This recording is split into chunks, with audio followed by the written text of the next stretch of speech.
Student आज का topic है हमारा लेक्चर 11 है और आज का टॉपिक है रेजोल्यूशन ऑफ फोर्सेस। ठीक है, तो सबसे पहले हम इसकी डेफिनेशन की तरफ आते हैं। Splitting up of a force into two mutual perpendicular components is called resolution of forces.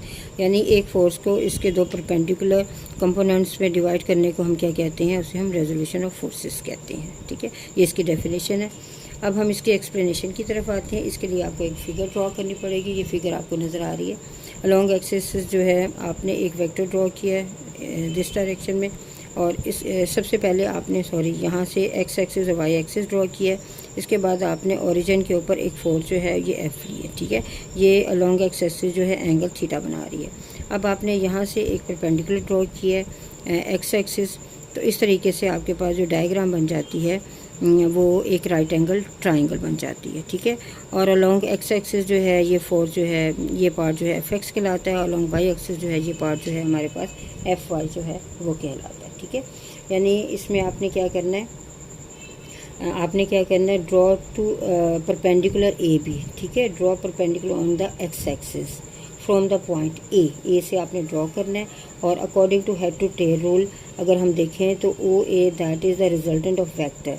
ठीक है, ओ ए जो है वो रिजल्टेंट वेक्टर है और ये रिजल्टेंट वेक्टर है वेक्टर ओ बी और वेक्टर बी ए इन दोनों का। ठीक है, यानी हम इस तरीके से भी लिख सकते हैं O A is equal to O B plus B A, यानी इन दोनों को अगर हम प्लस करते हैं तो हमारे पास आंसर जो है वो एफ ही आता है। ठीक है, अब इसके बाद जो है अब हम फार्मूला जो है वो ड्राइव करेंगे कि अगर हमने एफ एक्स को फाइंड करना है, इस कंपोनेंट को फाइंड करना है, इन दोनों कंपोनेंट्स को हम क्या कहते हैं, परपेंडिकुलर कंपोनेंट्स कहते हैं। एक एफ एक्स और एक एफ वाई। लॉन्ग एक्सिस होगा वो एफ एक्स होगा, long Y axis F Y होगा।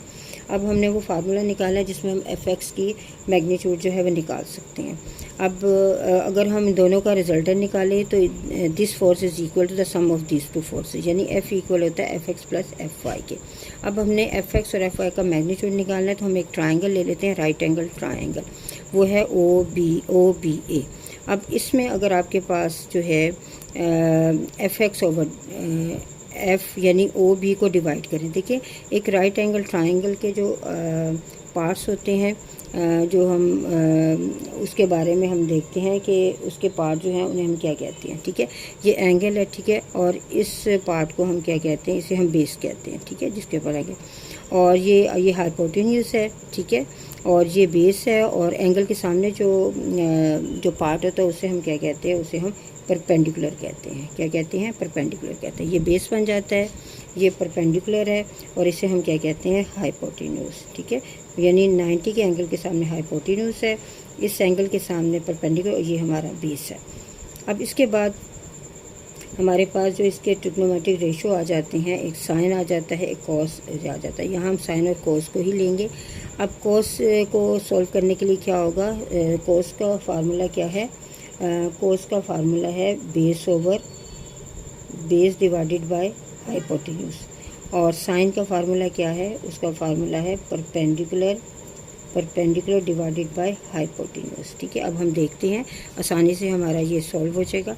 बेस क्या हमारे पास एफ एक्स है और हाइपोटेन्यूस क्या है एफ। ठीक है, इन दोनों को आप डिवाइड करें तो वो किसके इक्वल आएगा, कोस थीटा के इक्वल आएगा। या इसे इस तरीके से भी हम लिख सकते हैं एफ एक्स किसके इक्वल है, एफ कोस थीटा। तो ये that is the formula to find the F X. अब इसी तरह हम एफ वाई निकालेंगे इस तरीके से। ये देखें, F Y divided by F. ठीक है, ये हमारे पास क्या है, एफ वाई क्या है, दैट इज़ द परपेंडिकुलर। ये क्या है, परपेंडिकुलर, और एफ क्या है हमारे पास, हाइपोटेन्यूस है। इसको डिवाइड करें तो हमारे पास साइन थीटा आएगा, और इसके बाद एफ वाई एफ इसके साथ मल्टीप्लाई होगा तो हमारे पास क्या आ जाएगा, एफ साइन थीटा। यानी इस तरीके से हमारे पास दो फार्मूले आ जाते हैं। अगर हमने एफ एक्स फाइंड करना है तो हम एफ कोस थीटा यूज़ करेंगे, और अगर हमने एफ वाई फाइंड करना है तो एफ साइन थीटा जो है वो हम यूज़ करें। लेकिन ये किस केस में होता है, ये राइट एंगल ट्राइंगल में होता है। अब मैं दोबारा राइट एंगल ट्राइंगल के बारे में बता देती हूँ। देखें, ये हमारे पास एक राइट एंगल ट्राइंगल हमने ड्रॉ की है। ये हमारे पास एक एंगल थीटा के सामने जो साइड होती है उसे हम परपेंडिकुलर कहते हैं, और ये जो 90 के एंगल इसके सामने जो साइड होती है उसे हम हाइपोटेन्यूस कहते हैं, और ये हमारा बेस है। यानी बेस को हाइपोटेन्यूस से हम डिवाइड करेंगे तो हमारे पास कोस थीटा आता है, और अगर हम परपेंडिकुलर को हाइपोटेन्यूस से डिवाइड करेंगे तो हमारे पास साइन थीटा आता है। तो ये था हमारा आज का टॉपिक। ये एक आपका लॉन्ग क्वेश्चन है, आपने इसको एज इट इज़ पूरा लर्न करना है। अल्लाह हाफिज़।